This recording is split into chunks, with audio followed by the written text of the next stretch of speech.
In October of 2017, I got a phone call from St. John Fisher, and they said, hey, you are not going to be able to stay here anymore. We're getting the boot from St. John Fisher. I'm saying, all right, now this is something that God did at a time where we didn't think anything else was going to happen. Get that call in October. Hey, Harvest, you're out. So I said, what are we gonna do? I got that call and I didn't tell anybody for weeks. I went to like the depths of despair. And I just thought, there's no other place we can go. And then my leaders said, really, Brandon? Remember all those things? Don't worry, God's got this. And God's faithfulness has been seen day after day after day after day. So we started to pray, and we were asking God to provide something that was even better than we could ever imagine.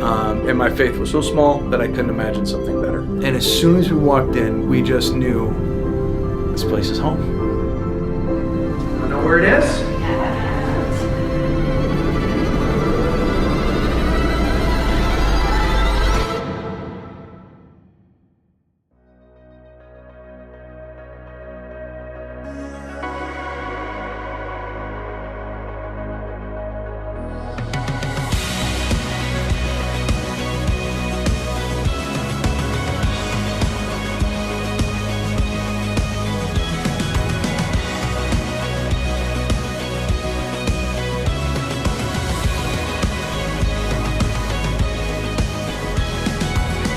Is also celebrating a new worship space, but it's safe to say this one is like no other. That's right. At first blush, you might think it's an April Fool's joke, but Emily Noonan found a joyful congregation happy to be home. Welcome to Comedy at the Carlson. See how his love overcomes. For a comedy club? How could that be? No, that's ridiculous. And no matter where we worship, God goes to work and changes lives. Oh, hero of heaven, you conquered the grave. You free every captive and break every chain. Oh, God, you have done great things. We dance in your freedom, awakened to life. Oh, Jesus, our Savior, your name lifted high. Oh, God, you have done great.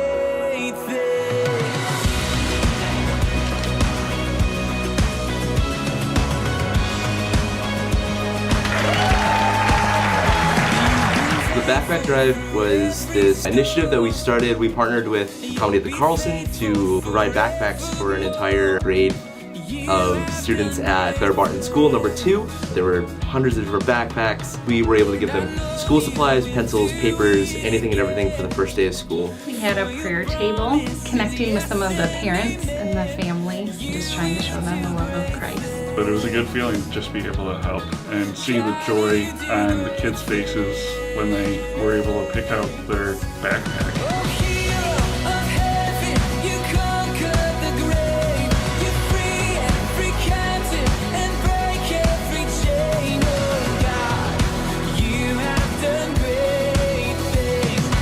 I was thinking about the shirts that we wore that just said, "You are loved." Hoping and praying that that is what they felt, the love of God through this little thing that we could do for them.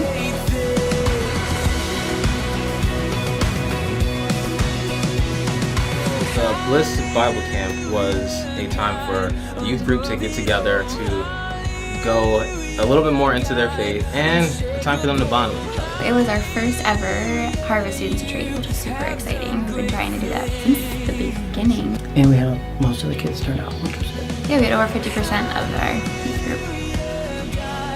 So for the retreat, it was a team effort with our brand new leaders that we had added to our team this year. Me and Adam, we tag team with speaking and leading small groups and stuff. And we were able to have a worship team come and help us out, which was a huge help.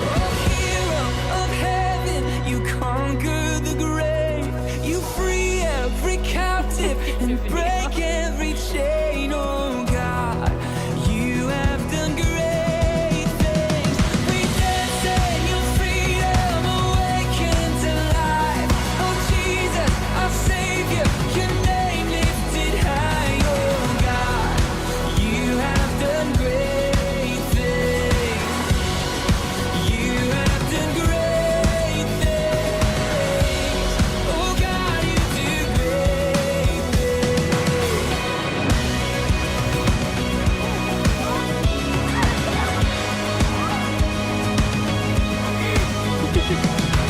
the students were able to spend a lot of time together and get to know one another and develop a community where they can be open and honest and vulnerable with each other. And we've seen that progress way quicker than before the retreat. It was a big help to have everybody go to the camp and become a tight-knit community.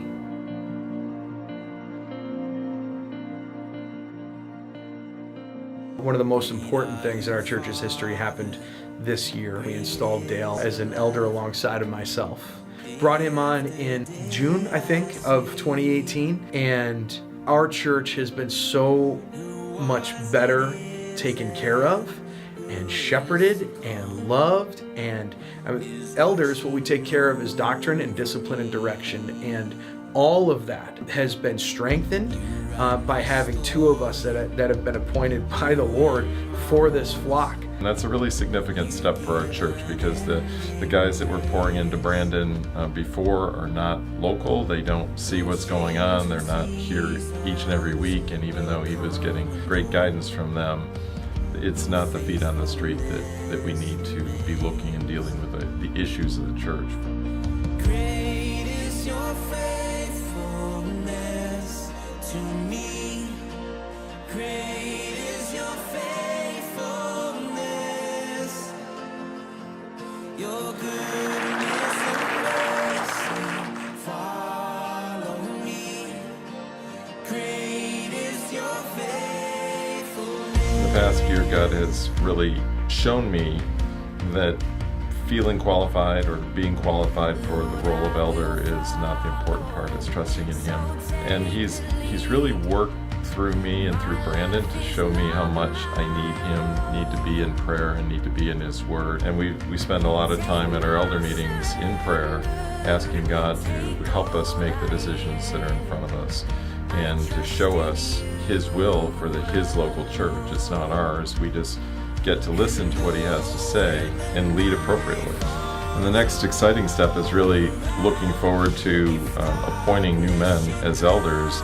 It's exciting because the burden of eldership is heavy. It's one that God places on us, and those decisions are not made lightly. And the more counsel that we have amongst us, the more committed men we have, the stronger our ability to listen and make wise decisions.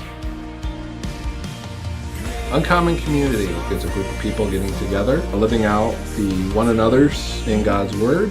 Yeah, it's actually doing life together and allowing people to participate in that on a deeper level. We launched out as small group leaders last June. So our small group actually was we had multiplied out and we were down to 6 people. But it didn't take long before we were up to 12. And before you knew it, we were up to 24 people. Just really difficult to do ministry with that many people. And so they nudged us out of the nest. In the multiplication of a small group, the first thing that we have to do is look at the group and discern who could possibly be an apprentice, who could be a small group leader. Being a small group leader is scary at first because you feel so ill-equipped. One of the common themes that's existed in all the people that have multiplied out as small group leaders are soft hearts. They're willing to allow God to do the work in them that needs to be done. And they're willing to be vulnerable. And they're also just obedient to the call to make disciples.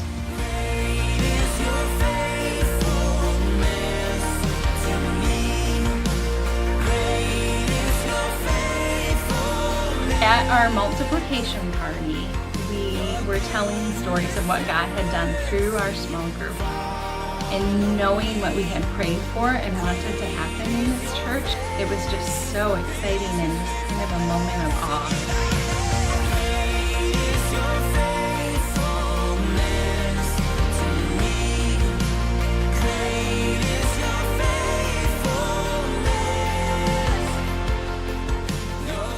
We have no idea what God has for the future, but one thing I'm confident is that He's not changing. His mission isn't changing, and our greatest desire is to see Jesus lifted high and glorified in each and everything that we do. Just thinking about what God has done in the past year gives me such great confidence for what God's going to do in the future. Let's celebrate what He's done, and let's look ahead to what He's going to do.